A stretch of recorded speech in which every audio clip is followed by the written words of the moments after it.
Ndifana gange omukadde afiira ku kisogasoga. Mulimbula bazinga buli kadde buli we mumpe ekikanduzo nange okukka mu kawolongojjo okusikaasikanya ku ffumbekero eryaleetebwa omuyiringito gw'amalombe ogwakola omwalaalo mu nseete ogwavaako omutunga ogwabunyaba musenga mu nseete emiwabo. Bannange mwebalenga okunkonera entakera kubanga ebigenge bikonera ngalo ne mubeera nga buli kadde muntwala ekibaaze ensekere kyeyita mu kiwalaata. Amannya nze Kanoonya Juma, tweddira emmamba Kakobozi akabbiro Ggongolo Nakawuka, tuli balangira abava mu Kabaka Bukulu Kimale empaka Ettumba ali mu Busiro naye nga tusibuka bukerekere eyo jjajjaffe Omutaka Nankere gy'atuula.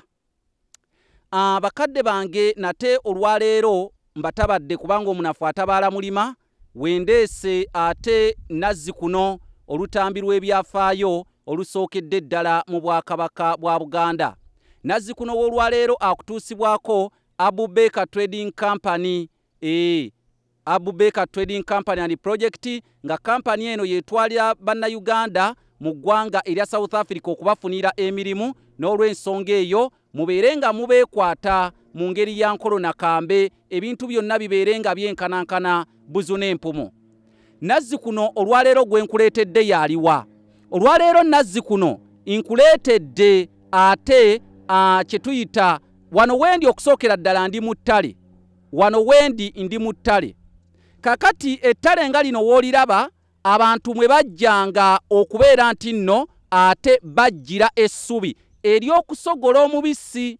Naye lwakuba olwaleero buno bwe nkulaze bukuli obuddo bwe butyo naye nga twayina nga essubi lya bika bingi, wabangawo ettutu, wabangawo obukuli, wabangawo obuyanja, naye nga ezo zonna enjole z'essubi zayinzanga okubeera nti nno bazeyambisa mu kusogola.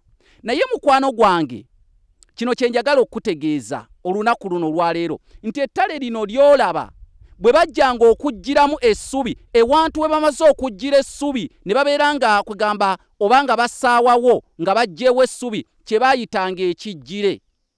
Era mu mpisa y'Abaganda omuntu bwe yasanga nga munnajjira essubi nga naye nga ajja amuyambako, kubanga akimanya essubi lino balitwala kusogola.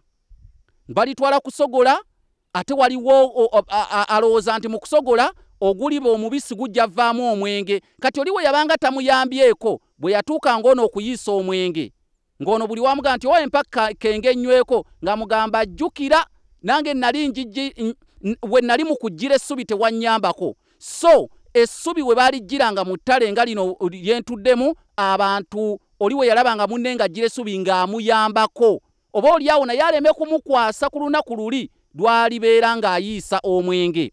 Wavawo nno n'olugero olugamba nti siri kuleka mu kijjire ng'akulabyeko ekibisi, nti ebiseera by'omubisi we byatuukanga ng'omuntu ng'aga nti awo olulala munnange nze siri kuleka mu kijjire olw'ensonga akulabye ng'ate olina omubisi. So ekyo kyabangawo bajjajjaffe beeyambanga mu ngeri emu oba endala. So tubeere nga tuyambagana, kubanga okuyambagana mpisa yansi kyaliwo myaka egyedda, era tulowooza nti nno ekintu ekyo tuyina okitwala ng'ennono. Siri kuleka mu kijjire ng'akulabyeko ekibisi.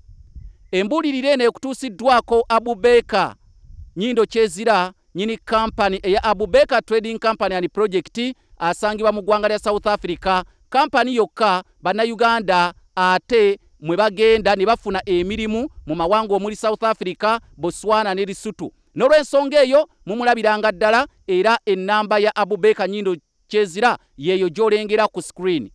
Nze Kanoonya Juma omulangira w'ebukerekere, nange kambite kubanga omwana omutaata bbeere n'anyeenya omutwe ng'alinnyiddwako omukangwa ku jjoba.